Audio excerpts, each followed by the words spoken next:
शिशुपाल का एक मित्र और था, साल्व नाम का। वो भी बहुत बलवान राजा था। उसने भगवान शिव की आराधना करना प्रारंभ किया।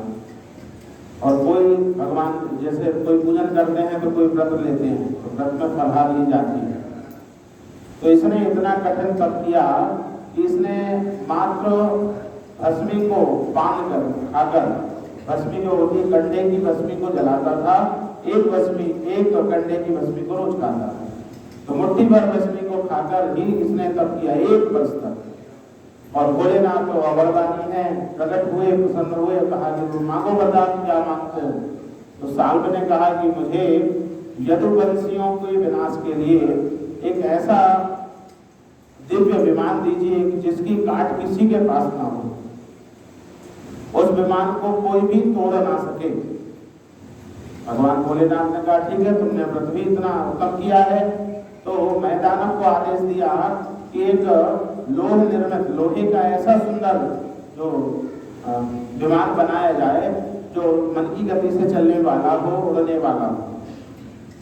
तो इसने वरदान तो मांग लिया कि विमान ना टूटे, लेकिन स्वयं के लिए वरदान नहीं मांगा कि मेरे ऊपर भाई विमान तो पक्का है, उसके अंदर तुम हो तब तक तुम जीवित हो, लेकिन विमान के बाहर आने के बाद तो तुम्हारी मृत्यु निश्चित है, और युद्ध करने के लिए तो आपको सामने आना पड़ेगा।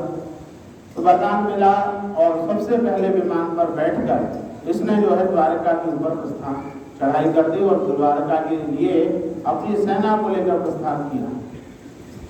लेकिन इस समय भगवान श्री कृष्ण जो है इंद्रप्रस्थ में ही यज्ञ के बाद जो है जब द्वारका आए तो किसी बुलावे पर पुनः इंद्रप्रस्थ पहुंचे। तो भगवान के ना रहते हुए साल्व ने जो है युद्ध आरंभ करने का उसने मन बनाया कि भगवान के ना होते हुए पहले यदुवंशियों को मारूंगा और फिर अकेले कृष्ण को मारूंगा। अब जो है युद्ध का जब उद्घोष सुना, द्वारकापुरी को इसने चारों ओर से घेर लिया। तो ये इसकी उस विमान का इतना वेग था कि चारों तरफ एक धूल का गुब्बारा बन गया।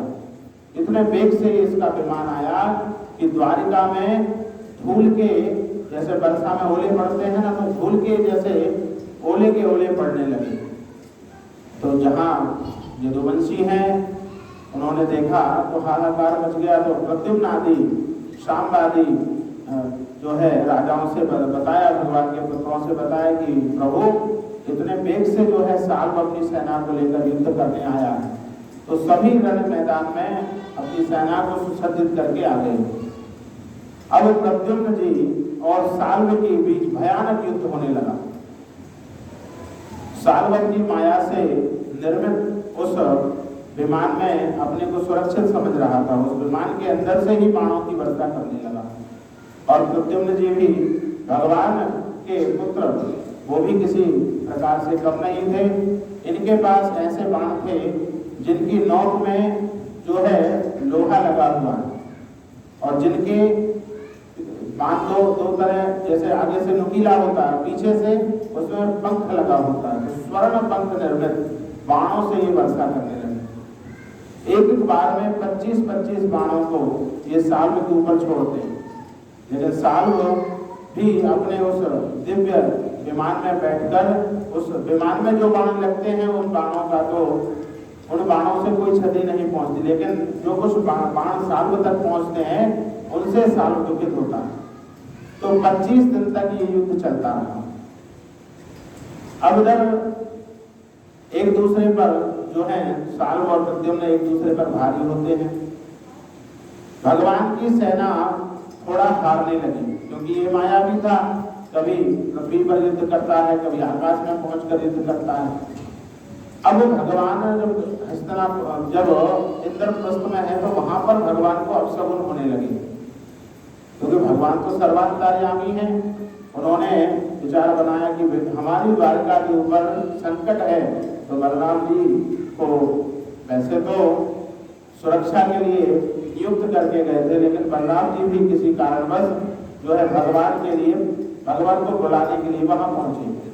तो अब दोनों जो है वहां से हस्तिनापुर इंद्रप्रस्थ से उस साल्व के रण मैदान में पहुंचने के लिए बड़े वेग से सात्यकी को कहा कि तुम रथ को तैयार करो और 4 जो घोड़े हैं मेघपुष्प बलाहक आदि भगवान के, उन घोड़ों के द्वारा इतनी वेग से जो भगवान का रथ द्वारका के पास पहुंचा जहां पर युद्ध हो रहा था, और आते ही भगवान ने भी बाणों की वर्षा शुरू कर दी।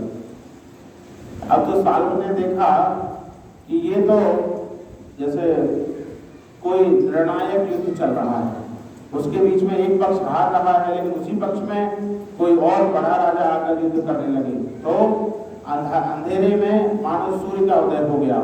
तो भगवान के रथ का इतना प्रकाश, इतना दिव्य कांति कि लगा कि मानो स्वयं सूर्य देव ही युद्ध करने के लिए उतर कर आ गए। भगवान के पुत्र जो प्रद्युम्न है, उनका गदा युद्ध जो है साल्व से होने लगा। तो साल्व ने एक ऐसी गदा उनके ऊपर प्रहार किया कि वो मूर्छित हो गए। तो उनका सारथी जो है उनको लेकर कुछ सुरक्षित स्थान पर चला गया। लेकिन जब प्रद्युम्न की मूर्छा खुली तो उन्होंने कहा कि मुझे रण से तुम लौटा कर कैसे लाए।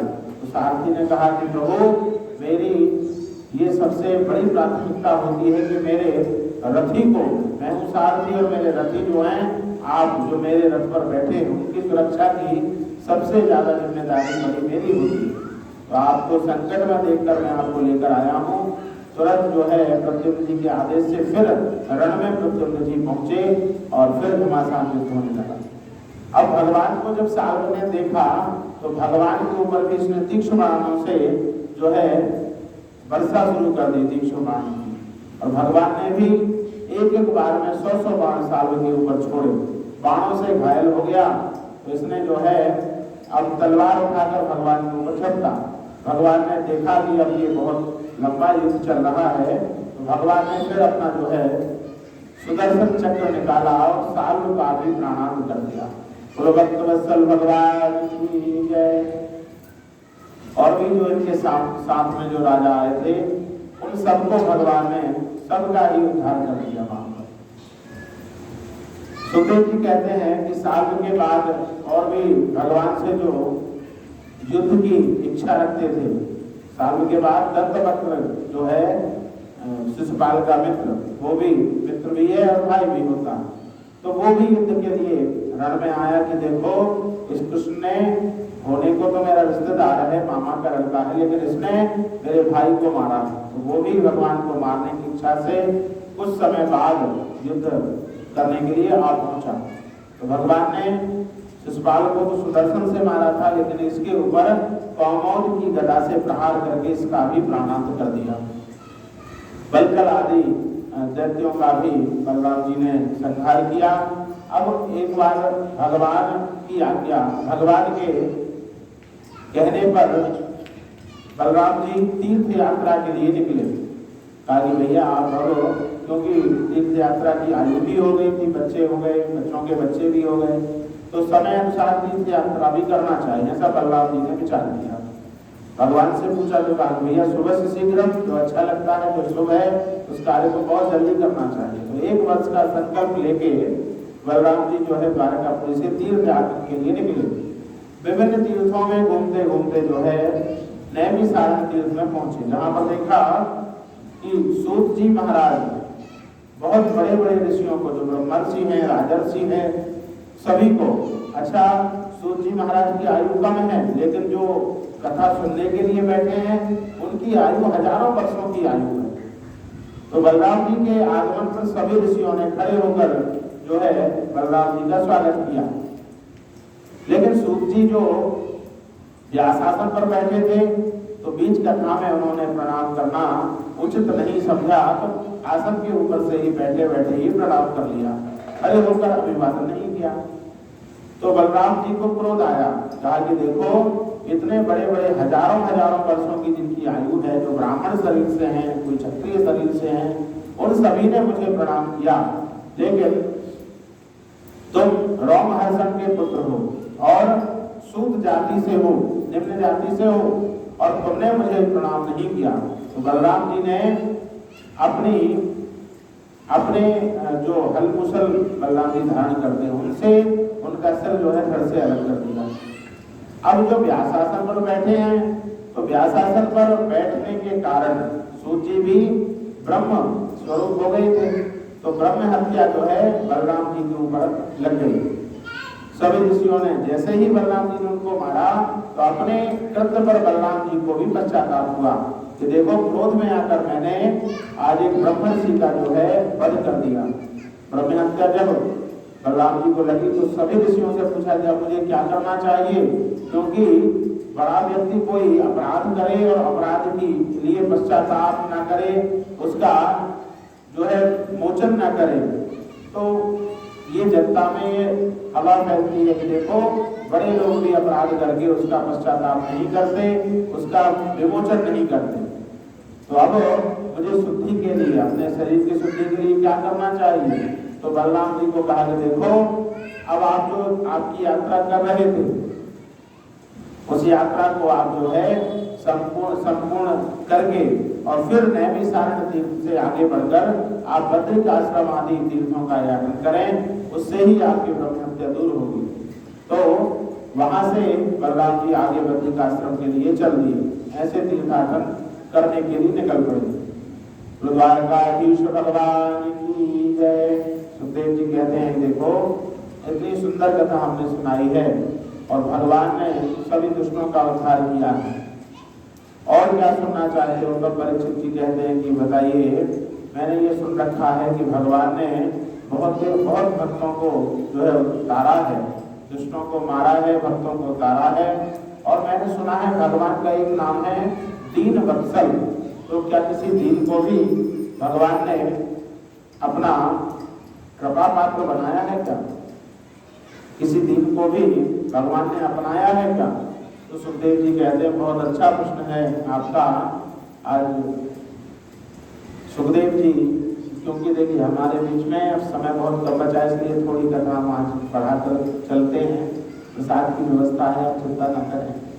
तो सुखदेव जी कहते हैं देखो सुदामा नाम के एक जो ब्राह्मण थे, उन्होंने भगवान की कृपा प्राप्त करके अपने जीवन को धन्य किया है। सुदामा जैसे दीनहीन को भगवान ने अपना मित्र बनाकर उनके जीवन में जो है अपार संपदा और अपार भक्ति से उनके जीवन को भर दिया।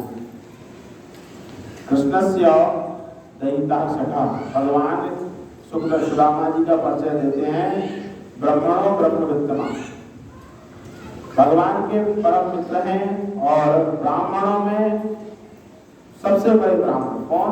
ब्रह्मवेत्ता। ऐसा नहीं कि ब्राह्मण शरीर तो ले लिया लेकिन भगवान के प्रति अनुराग नहीं है, शास्त्रों के प्रति ज्ञान नहीं है, तो ब्राह्मण होते हुए भी ब्रह्मत्व को प्राप्त नहीं हो पाते।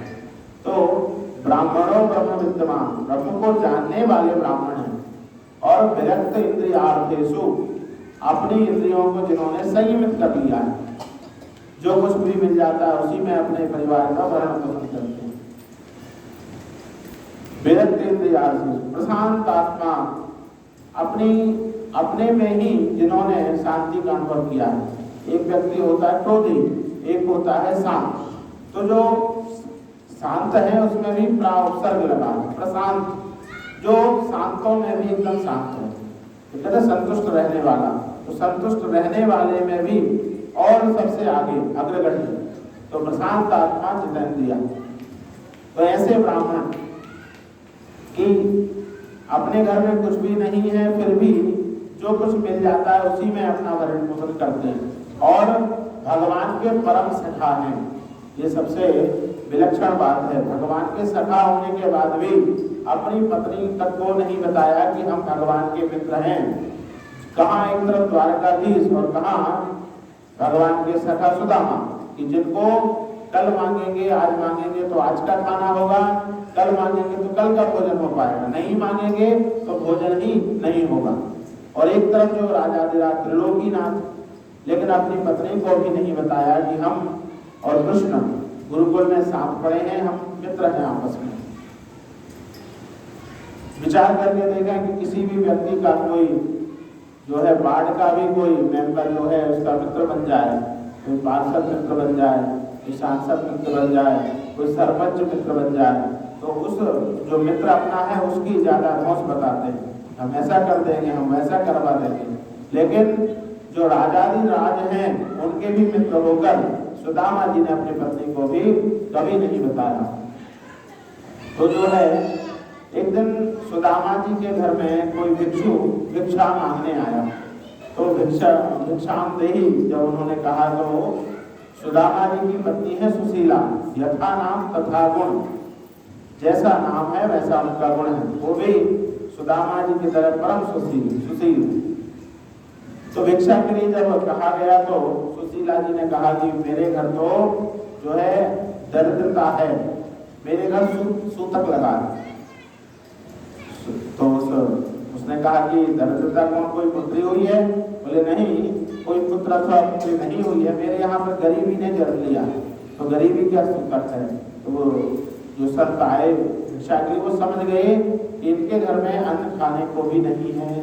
लेकिन कहा कि देवी आप तो सुशीला हो और सुदामा जी की पत्नी हो, और सुदामा जी ने आपको नहीं बताया कि वो कृष्ण के जो है परम सखा हैं, कृष्ण उनके मित्र हैं। बचपन में शांतिवनी मुनि में आश्रम में उन्होंने साथ में शिक्षा ग्रहण की है।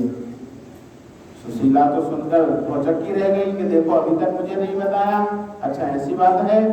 तो संत ने ही कहा कि अगर इतनी गरीबी आपके घर में है तो भगवान कृष्ण के पास अपने पति को भेजिए, तो वो आपका सारा दारिद्र्य दूर कर देंगे। सुशीला के मन में भी आया कि ये बहुत अच्छी बात है। सुदामा जी शाम को घर आए तो सुदामा जी से कहा कि देखो एक बात बताइए, आप श्री कृष्ण के सखा हैं? सुदामा जी श्री कृष्ण का नाम सुनते ही एकदम उछल पड़े और कहा कि मुझे किसने बताया? बोले एक संत आए थे, उन्होंने बताया है, और आप परम मित्र हैं, साथ में गुरुकुल में पढ़े हैं। तो सुदामा के सामने गुरुकुल की जो भी घटना थी सभी घटनाएं अपने मन में झूलने लगी, नेत्रों में झूलने लगी। आगे देखो सखा नहीं, हम परम सखा थे और मेरा वो बहुत ही ख्याल रखता था। मैं कुछ पाठ भूल भी जाता था तो वो भी भूल जाता था, क्योंकि जो पाठ सुनाएगा उसको तो गुरुदेव जो है शाबाशी देंगे, लेकिन जो पाठ नहीं सुनाएगा उसकी पिटाई लगेगी। तो मेरी पिटाई ना लगे, गुरुदेव से मुझे दंड ना मिले, इसलिए वो भी अपने पाठ को भूल जाता था। तो कहता था गुरुदेव बहुत कठिन पाठ था, इसलिए मुझसे भी याद नहीं हुआ, सुदामा से भी याद नहीं हुआ। तो ऐसे हमारे बहुत सी लीलाएं का जो है हम लोग जो बहुत सी लीलाओं का गुणगान सुदामा जी ने सुशीला के सामने किया। सुशीला ने कहा तो परम मित्र है तो एक आध बार मित्र से मिलकर आइए, क्योंकि सुशीला जानती थी यदि इनसे कहेंगे कि आप श्री कृष्ण के पास जाकर भिक्षा मांगो तो ये कभी नहीं जाएंगे। तो कहा कि आप अपने मित्र से आपको मिलने की इच्छा नहीं होती?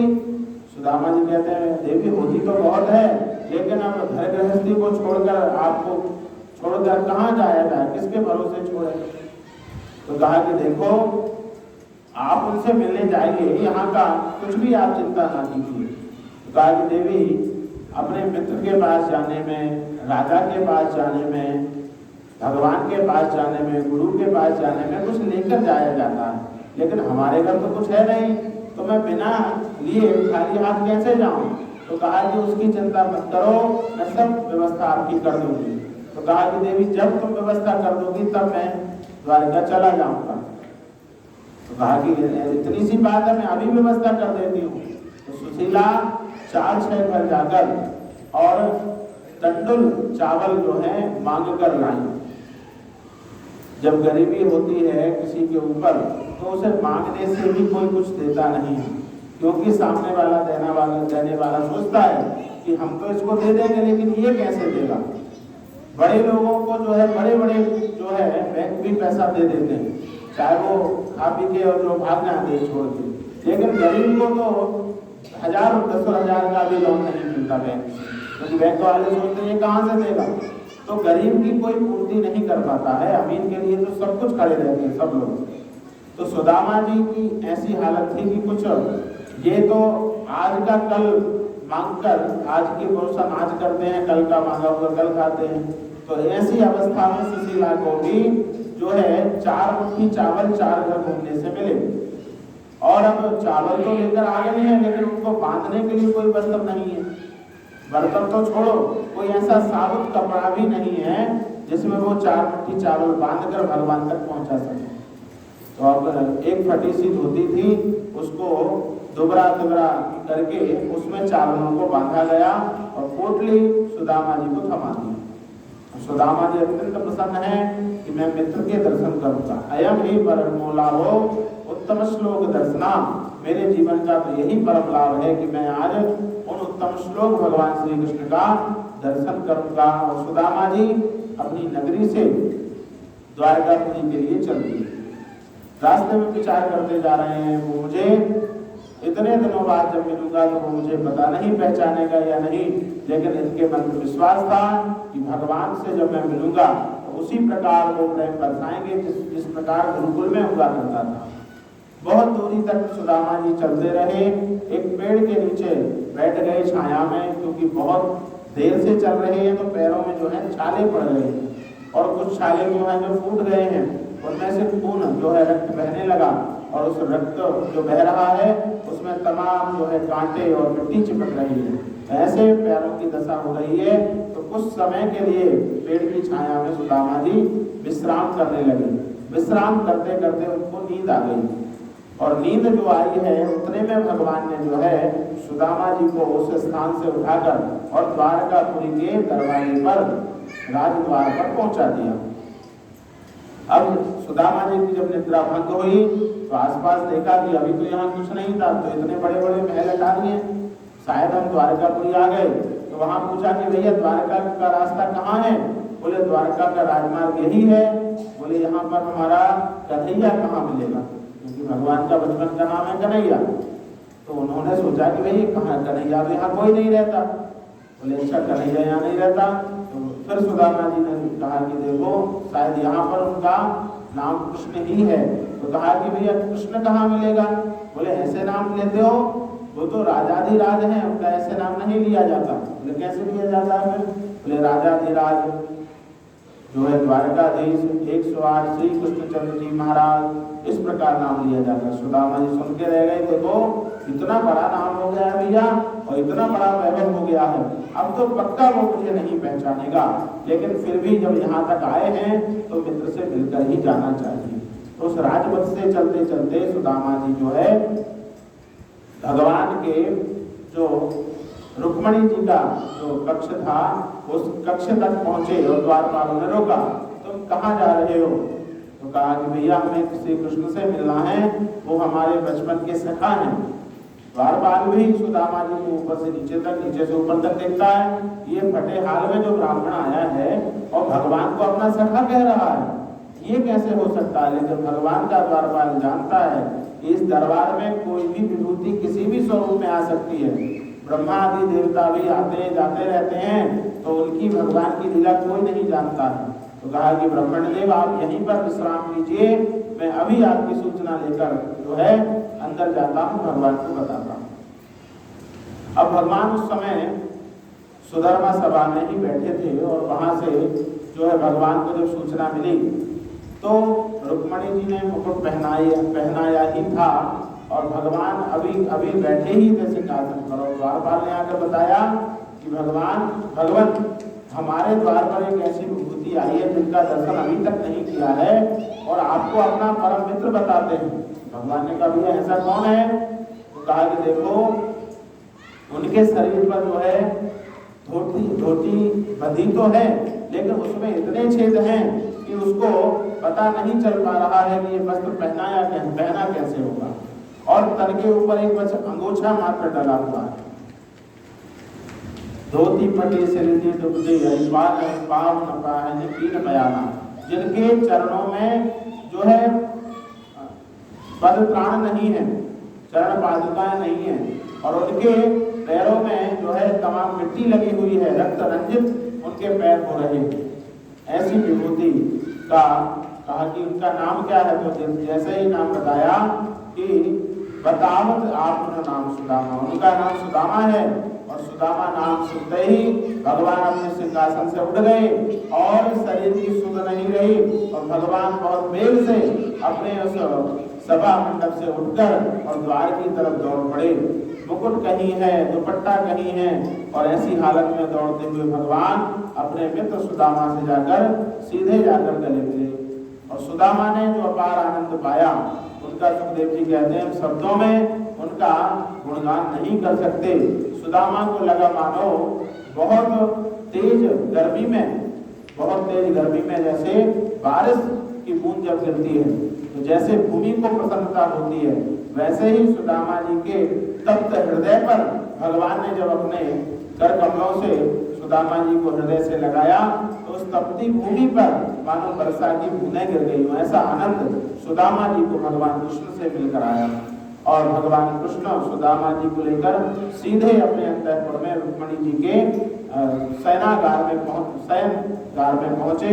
और वहां पर सुदामा जी को अपनी शेष पर्यंग पर, अपनी निज शैया पर, पलंग पर बैठाया और श्री रुक्मिणी जी को आदेश दिया कि जाओ इनके चरण धोने के लिए स्वच्छ जल लेकर आओ। भगवान ने सुदामा जी के चरणों को अपनी गोद में रखा है और उन चरणों में जब भगवान ने देखा चरणों में, तो चरणों के नीचे जो तलवे हैं उनमें बहुत से कंटक विधे हुए हैं, कांटे लगे हुए हैं। और भगवान ने जो कांटों को निकाला तो जहां से वो कांटा निकालते हैं वहीं से रक्त की धारा बह चलती है। ऐसी दशा को देखकर भगवान के आंखों से मानो गंगा प्रवाहित हो गई और रुक्मिणी जी जल लेकर आती उसके पहले ही पाद प्रक्षालन हो गया। भगवान ने अपने आंसुओं से सुदामा जी के पैरों को प्रक्षालन कर दिया। रुक्मिणी जी जैसे ही आई तो जल का पात्र तो रख दिया और पंखे की सेवा करने लगी। अब सुखदेव जी कहते हैं बताओ परीक्षित, इस व्यक्ति से ज्यादा धनवान कौन होगा जो स्वयं भगवती लक्ष्मी जिनको पंखे से हवा कर रही और जगदीश जो स्वयं जगदीश के स्वामी हैं वो उनके चरणों में बैठे हैं। तो इसको इस भक्त की कौन कहेगा कि ये दीन है, हीन है?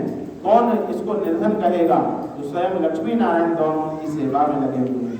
ऐसे सुदामा जी को अपार आनंद भगवान ने दिया। अब जब स्नान आदि से भगवान ने उनको निवृत्त करा दिया, भोजन आदि से जो है तृप्त कर दिया, तब बैठकर अपने मित्र से कहा कि आपो मित्र, इतने दिन तक कहाँ रहे और इतने दिन तक मिलने क्यों नहीं आए? सुदामा जी अत्यंत प्रसन्न हुए और कहा कि कन्हैया आपकी लीला परम्पार है, मैं तो आपको दिन ही जपता रहता हूँ, बजता रहता हूँ, कभी आपने ही मेरी खबर नहीं ली। तो भगवान ने कहा कि देखो, जो तू आवे एक पग मैं पग चलूं हजार। आप बस आपने मन में संकल्प किया कि मुझे द्वारका जाना है, तो देखो आप द्वारका आकर बैठे हो, ये सब हमारा ही तो चमत्कार है। आप पढ़े तो हम भी आपके लिए दौड़ पड़े और अपने बचपन की जो यादें हैं, जो स्मृतियां हैं, वो सभी उन दोनों मित्रों के बीच में तैरने लगी।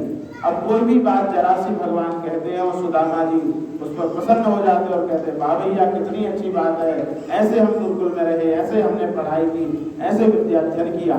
अब दोनों मित्र आपस में बात कर रहे हैं लेकिन रुक्मिणी जी को कुछ समझ में नहीं आ रहा है। अब जब गुरुकुल की वो बात का प्रसंग आया कि भैया उस दिन तो हम लकड़ी लेने गए वन में, भगवान ने कहा, और उस दिन तो देखो कितनी जोर से बारिश हो रही थी।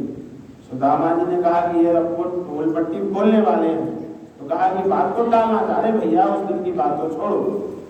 भगवान ने कहा नहीं, उस दिन तो बहुत ज्यादा सर्दी थी, बहुत ज्यादा ठंड थी, उस दिन तो तुम्हारे दांत भी कटकटा रहे थे। सुदामा जी ने कहा कि भैया अब तो ये तो पूरी हमारी जो है बातें रुक्मिणी जी से बोल देगा। कहा भैया उस दिन की बात तो तुम छोड़ो भैया, तुम तो अपनी बताओ, तुम्हारा यहाँ पर इतना वैभव कैसे हुआ और तुम द्वारका के अधिपति बने हो? एक बात तो बताओ, तुमने विवाह आदि किया है कि नहीं? भगवान रुक्मिणी जी की तरफ देखकर मुस्कुराने लगे। तो सुदामा जी ने कहा कि अच्छा यही इनकी देवी है। तो सुदामा जी को रुक्मिणी जी ने प्रणाम किया, रुक्मिणी जी को आशीर्वाद दिया, सौभाग्यवती भव, पुत्रवती भव, पतिव्रिया भव। अच्छा, इतने में कालिंदी जी को सूचना मिली, कालिंदी जी आ गई। तो सुदामा जी ने भगवान से कहा भैया ये कौन है? बोले ये भी वही है, ये भी हमारी धर्मपत्नी है। तो कालिंदी जी को भी पतिव्रिया भव, पुत्रवती भव, सौभाग्यवती भव। इतने में मृत्युवृंदा आ गई। उनसे कहा कि ये कौन है? बोले देखो इस समय जो भी आए वो सभी हमारी पटरानियां हैं, सबको आशीर्वाद दो। तो सुदामा जी ने कहा कि भैया कितनी है, 2 4 10 कितनी है? बोले देखो आप आशीर्वाद देते रहो, गिनती करते रहो। तो गिनती शुरू हो गई, आशीर्वाद की झड़ी लग गई। अब एक एक रानी जो है, मित्रवृंदा, सत्यभामा, कालिंदी आदि सभी रानियां एक एक करके आती गई और सुदामा जी आशीर्वाद देते गए। संख्या 100 के ऊपर पहुंच गई। अब तो सुदामा जी थक गए, क्योंकि कितनी बार आशीर्वाद देंगे, तो भव भव कहने लगे। अब संख्या जो है 1000 के ऊपर पहुंच गई। तो सुदामा जी कहते हैं भैया अब तो मेरे आशीर्वाद ही मेरे पास नहीं बचा है, तुम ही बता दो कितनी है, तो मैं उस प्रकार से आशीर्वाद की व्यवस्था करूं। कि ब्राह्मण बहुत जो है बुद्धिमान होते हैं। तो कहा कि देखो कितनी रानियां हैं? तो कहा कि 16,108। तो कहा कि देखो